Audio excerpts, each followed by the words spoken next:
गीता के चिंतन पर जो बात हुई और वर्तमान युग में उसकी क्या सार्थकता रह गई है, उसके अंदर जो वर्तमान युग में आध्यात्मिक चिंतन की श्रृंखला हम बना रहे हैं, उसके तहत आज गीता के 11वें अध्याय के श्लोक संख्या 51वें की व्याख्या करेंगे, जिसमें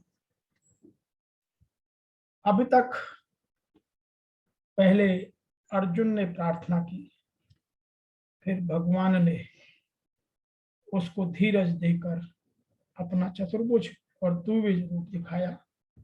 उसके बाद संजय ने उस रूप की व्याख्या की और फिर 51वें श्लोक में अर्जुन ने पुनः उनके साथ, भगवान श्री कृष्ण के साथ, अपने सखा के साथ पुनः भगवान का सौम्य मानव रूप देखकर अर्जुन सचेत और प्रकृतिगत होने की बात करते हैं, जिसका यहाँ वर्णन किया गया है। ऋषि वेद व्यास जी लिखते हैं, अर्जुन उवाच दृष्ट्वा इदं मानुषं रूपं तव सौम्यं जनार्दन इदानीम् अस्मि संवृत सचेताः प्रकृतिं गतः।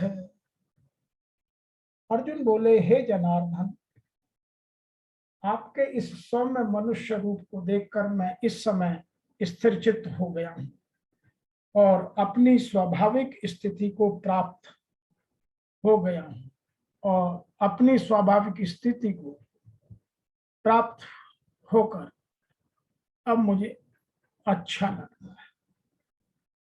यहाँ द्विभुज मनुष्य रूप कृष्ण और चतुर्भुज रूप विष्णु, सहस्रभुज विराट रूप, तीनों एक ही समग्र भगवान के रूप हैं। इन तीनों में कोई अंतर नहीं है।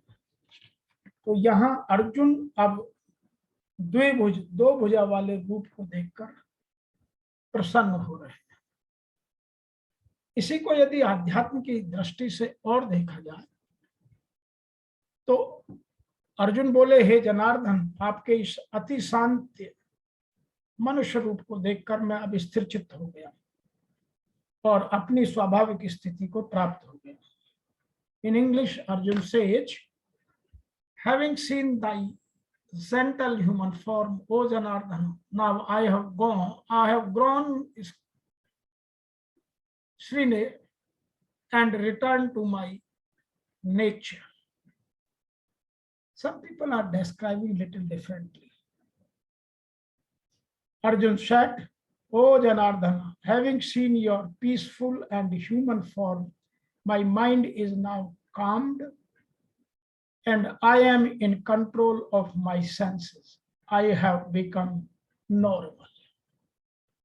आध्यात्म की गहराई में यदि डुबकी लगा है तो यहाँ आपके मनुष्य रूप में प्रकट होकर लीला करने वाले रूप को देखकर गाय, पशु पक्षी, वृक्ष, लताएं आदि सब पुलकित हो जाती है। ऐसे सौम्य द्विभुज रूप को देखकर मैं होश में आ गया हूं, मेरा चित्त स्थिर हो गया है। इदानी अस्मि संवृतः सचेतः सच्चित्तः। विराट रूप को देखकर जो मैं भयभीत हो गया था, वह सब भय अब मिट गया है, सब व्यथा चली गई है और मैं अपनी वास्तविक स्थिति को प्राप्त हो गया। यहाँ सचेता कहने का तात्पर्य यह है कि जब अर्जुन की दृष्टि भगवान की कृपा की तरफ चली गई, तब अर्जुन को होश आया और सोचने लगे कि कहाँ तो मैं और कहाँ भगवान का विस्मयकारक विलक्षण विराट स्वरूप। इसमें मेरी कोई योग्यता, अधिकारता नहीं, इसमें तो केवल भगवान की कृपा ही कृपा है। कुछ लोग इस बात को और भी एक तरीके से व्याख्या करते हैं। वो कहते हैं, जनार्दन, आपके इस अत्यंत शांत मनुष्य रूप को देखकर मैं अब प्रसन्नचित्त हुआ और आपके स्वभाव को प्राप्त हो गया हूँ। अर्जुन ने कहा था, भगवान, अब आप मुझे उसी चतुर्भुज रूप के दर्शन कराइए। योगेश्वर ने कराया भी, किंतु अर्जुन ने जब देखा तो क्या पाया? मानुषम रूपम, मनुष्य रूप को देखा। वस्तुतः प्राप्ति के पश्चात महापुरुष ही चतुर्भुज और अनंत भुज कहलाते हैं।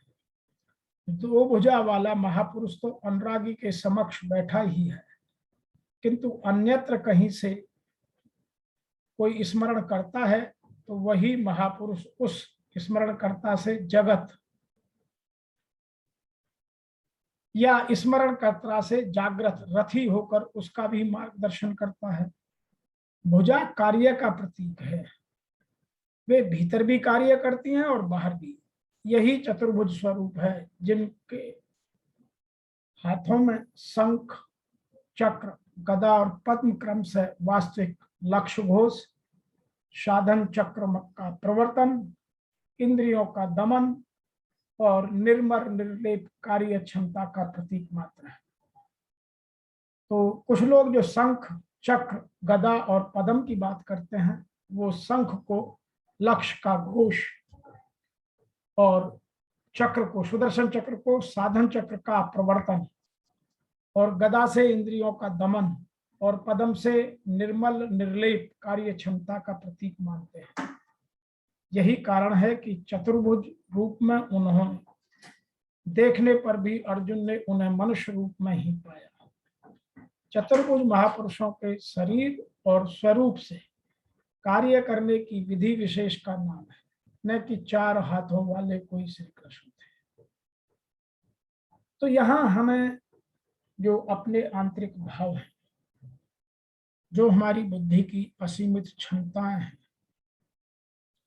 जो हमारे चित्त की असीमित प्रतिभाएं हैं, वह कितना कुछ कर सकता है, उन सब का वर्णन यहाँ किया गया है। अब यहाँ शंख, चक्र, गदा और पद्म का क्रम से है लक्ष्य घोष। जब आप शंख बजाते हैं, इसका मतलब आप अपने लक्ष्य का, मैंने लक्ष्य निर्धारित कर लिया और मैं अब लक्ष्य पर काम करूंगा, लक्ष्य घोष। साधन चक्र का प्रवर्तन अर्थात सुदर्शन चक्र।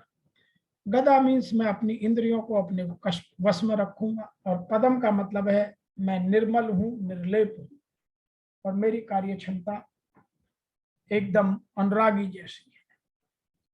तो यहां यह बात कहकर भी अर्जुन और कृष्ण के बीच, या यूं कहिए कि शरीर और शरीरी के बीच का जो संवाद है, उसको आगे बढ़ाया गया है।